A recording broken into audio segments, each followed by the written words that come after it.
March 29, 2025. Ito po ang araw na pupunta po kami ng Baguio City. Nandito na po kami ngayon sa expressway. Ngayon, papasok na po kami sa lalawigan ng Benguet kung nasaan ang Baguio City.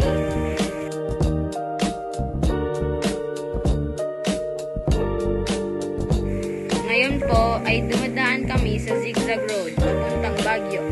At ito po ang family ko. Ang daddy ko ang driver. Ang kuya ko po, ang kapatid ko pong babae at ako po.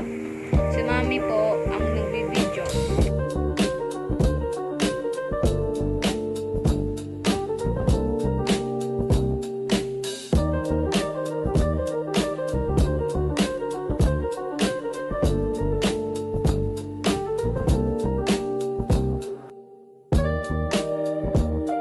Ito po ang Lion Head ng Baguio City.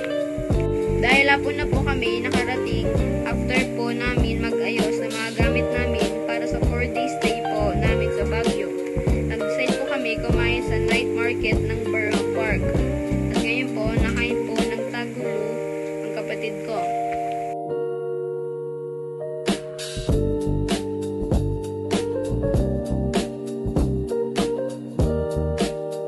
March 30, 2025, ang second day po namin sa Baguio. Ngayon po ay nandito sa Igorot Stone Kingdom kung saan po ang mga Igorot ang naggawa.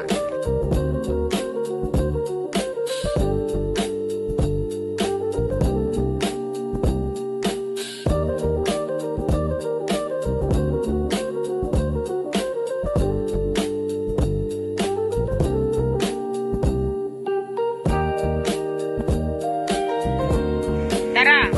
Ngayon ay ipapakita ko ang loob ng Igorot Stone Kingdom.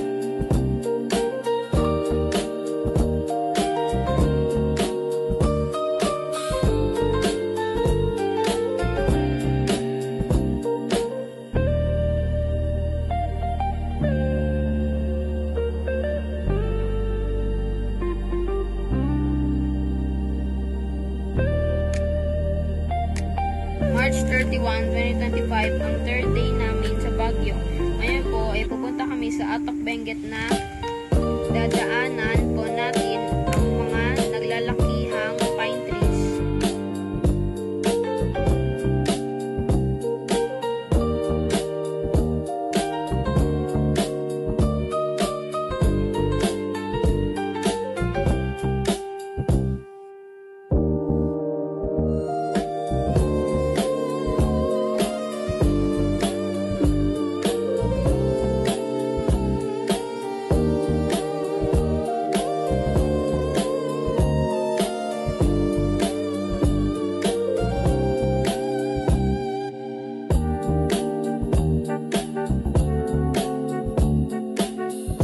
Nandito na po tayo sa Atok Benguet. Una po namin pinuntahan ang Mount Olis.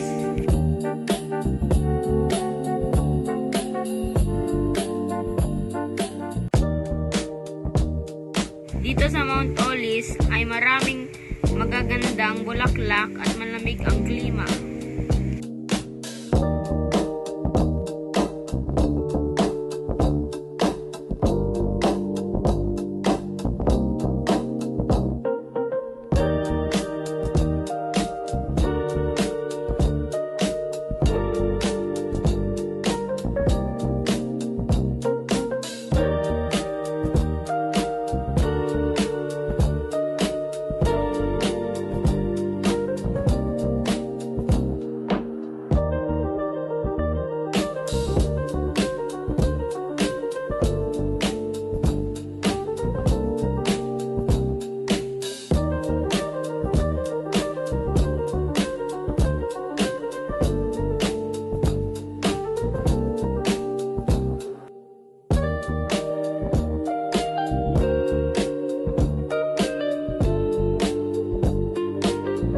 Ngayon naman po ay nandito tayo sa Northern Blossom Flower Farm.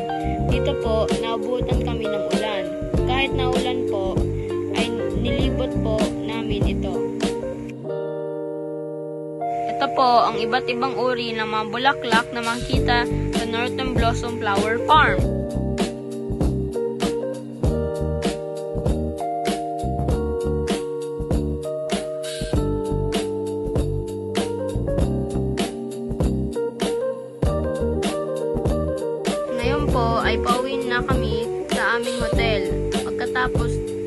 araw na ito. April 1, 2025 ang aming 4th day or last day dito sa Baguio. Bago kami umuwi papuntang Laguna ay kumain muna kami ng lunch dito sa Vanilla Cafe.